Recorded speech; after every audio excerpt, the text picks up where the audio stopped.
अस्सलाम वालेकुम दोस्तों, तुसीं वेखदे हो पाक पतन टीवी ते मैं तुहाडा मेज़बान मोहम्मद बूटा रोजाना वीरां दी खातर सफर करके वीडियो लैके हाजिर होवीदा है। उम्मीद करांगे साडे भरावां नूं अज वाली वीडियो पसंद आवेगी। वीडियो पसंद आवे चैनल नूं सबसक्राइब करना है, नाल लगी बैल दा बटन दबाना है ताकि आने वाली वीडियो तुहाडे तक बासानी पहुंच सके। ज्यादा शौक तो सिकरावी दा सुइयों या मज्जां दा या तैयार दा, लेकिन बहुत सारे भरा कहंदे सन भाई बूटा साहब को जोटी सन लैके दिओ जेहड़ी बड़ी होवे ते शौक वाली जोटी होवे, एवें लटर पटर ना होवे।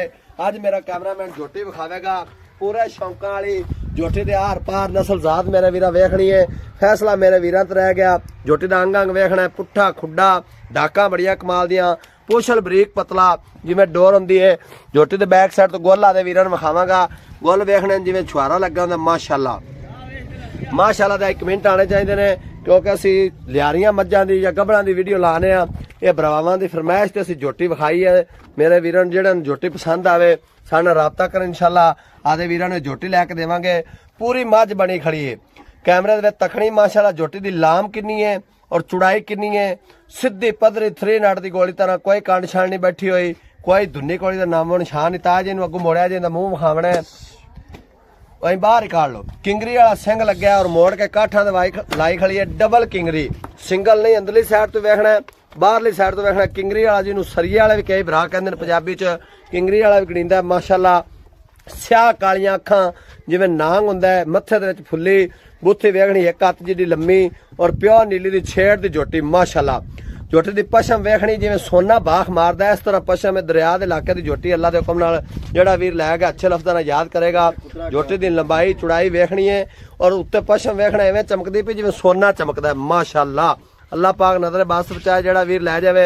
जोटी शौकीन बंदियां दी नजर है, आम बंदे नूं समझ नहीं आनी। आम बंदे तो कहना भाई बूटा साहब एवें रोला पाई खड़े ने। शौक वाले बंदे नूं जोटी दी समझ आनी, टुरन फिरन दिओ। लै चलो अगे। शौक वाले बंदे वास्ते, शौकिया भरावां ने कहा उन्हां वास्ते वीडियो पाई। आम बंदे दी गल समझ नहीं आनी भी जोटी की चीज़ है या की नहीं। तां जियादी मस्ती ना टुरन दिओ। माशाअल्लाह गोल बड़ा कमाल दा, प्योर नीली दी, पुट्ठा खुड्डा डाका बड़ियां कमाल दियां, कोई कंड नहीं बैठी। और जोटी दी लंबाई चौड़ाई चेक करनी। माशाअल्लाह पूरी मझ बनी खड़ी है और माशाअल्लाह कद शान नस्ल जात बड़ी जोटी कोल। जोटी दा फेस वेखना और सिंगां दे विचों बोका दा तिला नहीं लगना। माशाअल्लाह सरिया वाला सिंग लग्या, अंदरों भी सरिया और बाहरली साइड तो भी, और निक्का निक्का जिवें कोके लगे हुंदे ने। माशाअल्लाह अल्लाह पाक नजर बस विचार। जोटी दी चमक वेखनी, विचों मुंह नजर आंदा है। असीं मोड़ो जी थोड़ी जी इहदी गलबात सुनाइए, दूजी सज्जी साइड विखा दईए। असीं बाहर कड्डो इहनूं, सोटी फाड़ लो मगरू छेड़ दिओ। भुखी पानी अजे पट्ठे सह खांदी ना।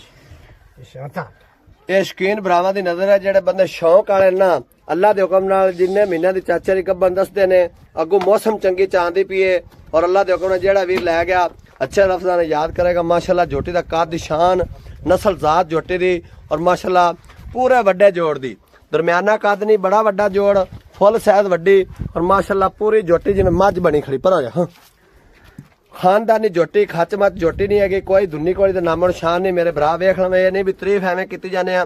इंशाअल्लाह तारीफ कीती जानवर दी करी दी, जेड़ा जानवर तारीफ दे काबिल होवे तसल्लियां कर लैणियां मेरे वीरां ने।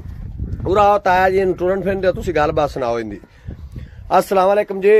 वालेकुम सलाम हाजी साहब की हाल चाल है? ठीक है। और सुनाओ तबीयत से ठीक ने? अल्लाह पाक दा शुक्र। की नाम है अपना हाजी साहब? मोहम्मद शफी। शफी हाजी शफी साहब जेडे आप जोटी विखांदे पई हो खां, हाँ जी। ये किन्ना महीने दी गब्बन है जोटी जी? ये जी 3 महीने की जोटी गब्बन है। कोई दिहाड़ी वाद होवे या कोई दिहाड़ी उत्ते होवे या घाट होवे, 3 महीने की पूरी जोटी गब्बन है। 3 महीने दी शर्तिया गब्बन है, दिहाड़ी दा वाधा घाटा हो सकदा भी, ओ कुदरत दा निदान हाँ जी। है। डॉक्टर पास है, डॉक्टर पास करते गया जेडे भरा दा दिल करे आदा डॉक्टर नाल लेके पास करा सकदा है। बेशक आदे पास करा सकदा, डॉक्टर आदमी नाल लई आवे, आदि पास करा लवे जी। जे वादा घाटा होया ओदा खर्चा भी देवांदे उस मात्र भी। लो जी हाजी साहब कहंदे ने भी जेडे भरा नूं ਅਸੀਂ दसदे पे 3 महीने च 1 दिहाड़ी दा या 2 दा वाधा घाटा हो सकदा है। आदा डॉक्टर हाजी साहब कहंदे ने मौके ते लईओ, आदि पास करा के लै जाओ। हाजी साहब आपा 3 महीने दी गब्बन दसदे पे, जे 2 दी निकली तो उस गल दी तुहानू डंड लगनी। अल्लाह दे हुक्म से डांटे चलांगे, क्योंकि जेडे भरा ने बड़ी दूर सफर नाले मात्र चाह नाल मादरत भी करसो ते डंड भी जलोगे। लो जी हाजी साहब कहंदे ने भी जेड़ी ਅਸੀਂ ਗੱਲ ਕਰਦੇ ਹਾਂ ਸਾਡੀ ਗੱਲ ਦੇ ਵਿੱਚ ਝੂਠ ਹੋਵੇ, ਜੋ ਭਰਾ ਡੰਡ ਲਾਵਣ ਤੇ ਜਿਹੜੇ ਅਸੀਂ ਨਾਲ ਮਾਦਰਤ ਵੀ ਕਰਾਂਗੇ। ਵੀਰਾਂ ਜੀ ਨਾਲ ਸਫਰ ਕਰਤੇ ਆਣਾ ਹੈ। 3 ਮਹੀਨਿਆਂ ਦੀ ਸ਼ਰਤੀਆ ਗੱਬਣ ਹੈ, ਤੇ ਇਹਦੀ ਮਾਂ ਦਾ ਕੀ ਰਿਕਾਰਡ? ਚੰਗੀ ਮਾਂ ਦੀ ਧੀ ਮਾਂ ਚੰਗੀ ਦੀ ਧੀ ਜੀ, ਮਾਸ਼ਾਅੱਲਾ ਗਿੱਠ ਗਿੱਠ ਤੇ ਮੱਝ ਦੇ ਵਿਰਲਾਈਆਂ ਆਪੋ ਭਵਾਨੇ ਚਾਰੇ ਫਾੜੀਆਂ ਜਿੰਦੀ ਧੀ ਹੈ। ਜਿੰਦੀ ਧੀ ਹੈ, ਬੜਾ ਵੱਡਾ ਮੱਝ ਦਾ ਕੱਦ ਸੀ। ਮਾਸ਼ਾਅੱਲਾ ਜੀ, ਨੀਰਾ ਮਾਂ ਦਾ ਕੱਦ ਨਹੀਂ, ਧੀ ਦਾ ਵੇਖਣਾ। ਮਾਸ਼ਾਅੱਲਾ ਲੰਬਾਈ ਕਿੰਨੀ, ਚੌੜਾਈ ਕਿੰਨੀ ਹੈ? ਛੋਟਾ ਉਦੋਂ ਕਮਾਲ ਦਾ ਸੀ। ਅੱਛਾ ਵੀ ਮਾਂ ਵੀ ਚੰਗੀ ਸੀ, ਪਿਓ ਵੀ ਚੰਗੇ ਦੀ ਧੀ, ਮਾਂ ਵੀ ਚੰਗੇ ਦੀ ਧੀ। ਮਾਸ਼ਾਅੱਲਾ। ਤਾਇਆ ਜੀ ਦੀ ਮਾਂ ਕਿੰਨਾ ਕੁ ਦੁੱਧ ਕਰਦੀ ਇਹਦੀ ਮਾਂ ਜੀ ਪੁੱਤਰ ਹੀ ਮੋੜੀ ਹੈ, ਬੱਚੇ ਨੂੰ ਛੱਡਤੇ ਅਸੀਂ ਬਾਹਰ ਕੱਢੀ। ਬੱਚੇ ਨੂੰ ਛੱਡਦੇ 2 ਟਾਈਮਾਂ ਦਾ 18 ਲੀਟਰ ਸੀ ਦੁੱਧ ਚੋਦ ਰਹੇ। ਇਹਦੀ ਮਾਂ ਬੱਚੇ ਨੂੰ ਛੱਡ ਕੇ 2 ਟਾਈਮਾਂ ਦਾ 18 ਲੀਟਰ। ਹਾਂਜੀ ਅਸੀਂ ਕੱਟੀ ਛੱਡਦੇ ਸੀ 18 ਲੀਟਰ ਦੁੱਧ ਚੋਦ। ਅੱਛਾ, ਇਹਨੂੰ ਦੁੱਧ ਪਿਲਾ ਕੇ ਤੇ ਇਹਦੀ ਮਾਂ ਦਾ 18 ਲੀਟਰ ਦੁੱਧ ਚੋਦ। ਹਾਂਜੀ 2 ਥਾੜੇ ਲਿਆਂਦੇ ਰਹੇ, 2 ਥਾੜੇ ਸੀ ਚੋਦ। ਲੋ ਜੀ 2 ਲਿਆਂਦੇ ਰਹੇ। ਮਾਸ਼ਾਅੱਲਾ ਬਣੀ ਵੀ ਤੇ ਗੋਲ ਮਟੋਲ ਭਾਲੂ ਰੰਗੀ ਖੜੀ, ਐਵੇਂ ਤੇ ਨਹੀਂ ਸਮਝਣਾ ਜੀ। ਜਿਹੜਾ ਵੀਰ ਲੈ ਜਾਓ, ਅੱਲਾਹ ਪਾਕ ਉਹਨੂੰ ਨਸੀਬਾਂ ਹੀ ਕਰੇ। ਮਾਸ਼ਾਅੱਲਾ ਕੱਟੀ ਦਾ ਅੰਗ ਅੰਗ ਵੇਖਣਾ ਹੈ। ਮਾਸ਼ਾਅੱਲਾ ਕੱਟੀ ਪੂਰੀ ਖੂਬਸੂਰਤ, ਜ਼ਿਲ੍ਹਾ ਲੈਵਲ ਦੀ, ਪੂਰੇ ਨਾਲ ਹੀ ਅੱਲਾਹ ਦੇ ਹੁਕਮ ਨਾਲ ਸ਼ੌਕੀਨ ਭਰਾਵਾਂ ਦੀ ਨਜ਼ਰ ਹੈ। ਤਾਇਆ ਜੀ ਇਹ ਹੁਣ ਜਿਹੜਾ ਦੋਸਤ ਭਰਾ ਸਾਡੇ ਕੋਲ ਝੋਟੀ ਮੰਗਦਾ ਹੈ, ਹਾਂਜੀ, ਤੇ ਉਹਨੂੰ ਆਪਾਂ ਝੋਟੀ ਕਿੰਨੇ ਦੀ ਦੇਣੀ? ਉਹ ਝੋਟੀ ਜਿਸੇ ਕਿਸੇ ਦਾ ਕੋਈ ਦਿਲ ਕੀਤਾ ਤੇ ਉਹ ਆ ਅਸੀਂ ਹੁਣ ਮੇਰੇ ਨਾਲ ਰਾਬਤਾ ਕਰ ਲੋ ਜੀ ਤਾਇਆ ਜੀ ਕਹਿੰਦੇ ਨੇ ਵੀ ਇਹ ਗੁਰਦੇ ਵਾਲੇ ਬੰਦੇ ਨੇ ਝੋਟੀ ਲੈਣੀ ਹੈ। ਕੀ ਗੱਲ ਇਹਦਾ ਮੁੱਲ ਨਹੀਂ ਲਾਉਂਦੇ ਜੇ? ਨਹੀਂ ਜੀ ਮੁੱਲ ਨਹੀਂ ਲਾਣੇ, ਮੁੱਲ ਨਹੀਂ ਕਰਦੇ ਜੇ? ਨਹੀਂ, ਮੁੱਲ ਵਾਲੀ ਨਹੀਂ ਤੁਸੀਂ ਆਂਦੇ ਜੇ ਵੀ ਅਗਰ ਕਿਹੜੇ ਸ਼ੌਂਕ ਵਾਲੇ ਭਰਾ ਨੂੰ ਪਸੰਦ ਆਈ, ਮੌਕੇ ਤੇ ਆਵੇ ਤੇ ਫਿਰ ਗੱਲਬਾਤ ਹਾਂਜੀ ਹੋਏਗੀ। ਮੁੱਲ ਮੌਕੇ ਤੇ ਆਇਆ ਤੇ ਫਿਰ ਉਹਦੇ ਪਸੰਦ ਆਏ ਤੇ ਫਿਰ ਗੱਲ ਕਰਾਂਗੇ ਕਿ ਗੱਲ ਨਹੀਂ ਲੋ ਜੀ ਤਾਇਆ ਜੀ ਕਹਿੰਦੇ ਨੇ ਵੀ ਜਿਹੜੇ ਬੰਦੇ ਦਾ ਗੁਰਦਾ ਹੋਇਆ ਝੋਟੀ ਸ਼ੌਂਕ ਵਾਲੇ ਬੰਦੇ ਨੂੰ ਜਿਹਨੇ ਲੈਣੀ ਹੋਈ, ਉਹ ਸਾਡੇ ਨਾਲ ਮੌਕੇ ਤੇ ਆਵੇ ਜਾਂ ਆਨਲਾਈਨ ਮੰਗਾਵੇਗਾ ਤੇ ਰਾਬਤਾ ਕਰੇ, ਫਿਰ ਆਪਾਂ ਝੋਟੀ ਦੇਵਾਂਗੇ। ਹਾਂਜੀ ਜੀ ਠੀਕ ਹੋ ਗਿਆ।